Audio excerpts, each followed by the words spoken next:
Hey everyone, welcome to Judging for the Win. I'm Dave, and this is my daily ruling. Today's question comes to us straight out of the Judge Vault.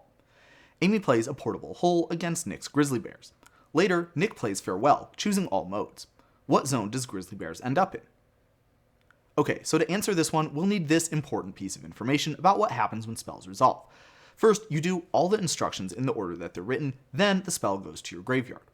Now, you've probably heard this if you've been a fan of the channel for a while, but one point that's going to be important for our answer today is what constitutes an instruction. So as you can see here, individual instructions are signified by separate clauses or sentences. A clause is a fancy term for a grammatical phrase that includes a verb. So basically, separate verbs indicate separate instructions. For example, if you take a look at this at Chroma's Vengeance, we can see that it only uses the word destroy once, meaning that all of the stuff gets destroyed all at once as part of a single game event.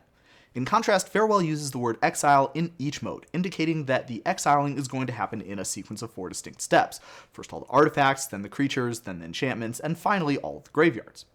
Only after all of the modes have been performed does the Farewell actually get put into the graveyard itself, which explains why it would not exile itself even if you chose the last mode. With that, we need one further piece of information about how Portable Hole works.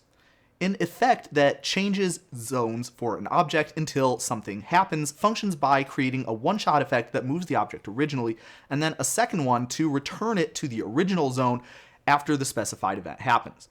The thing to notice here is that the way Portable Hole is worded, the thing that will return the Grizzly Bears isn't a spell or an ability. It doesn't need priority or use the stack, it just happens immediately after the Portable Hole leaves the battlefield, even if that means returning the Grizzly Bears in the middle of the resolution of another spell. This means that the Grizzly Bears will be back on the battlefield in time to see the Exile All Creatures instruction from the Farewell that happens right after all of the artifacts get exiled. So the bear will end up exiled also. Let's notice all of the things that had to go right for this trick to work. First of all, the exiling needed to happen in the right order. If we were dealing with a leyline binding rather than a portable hole, for example, then the bear would end up on the battlefield, because the part where Farewell exiles enchantments randomly happens to be after the part where you exile creatures, meaning that the giant world-ending cataclysm will happen right before the Grizzly Bears comes back from vacation, not right afterwards.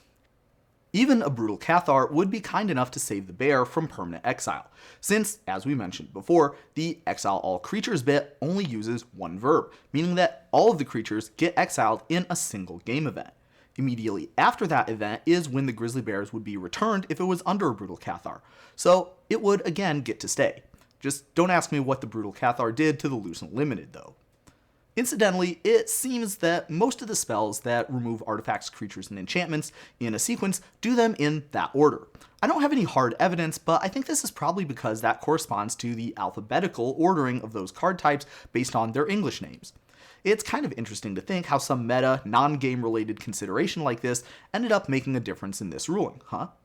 Now, sometimes with these cards that exile until they leave the battlefield, you see a template like what this Oblivion Ring has, where the part that returns the thing that got exiled is a separate independent triggered ability. The Portable Hole template has pretty much supplanted this on modern cards, but if they ever were to print a card like this Portable Ring here, it would work a little bit differently. Remember how I said the thing that returns what Portable Hole exiled does not require priority or use the stack? Well, that is not the case the way Portable Ring is worded.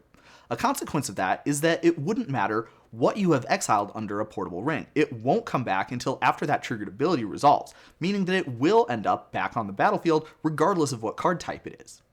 But that's all I have for you today. How did you do? Join me again next time for another daily ruling, but until then, I hope you have a great day.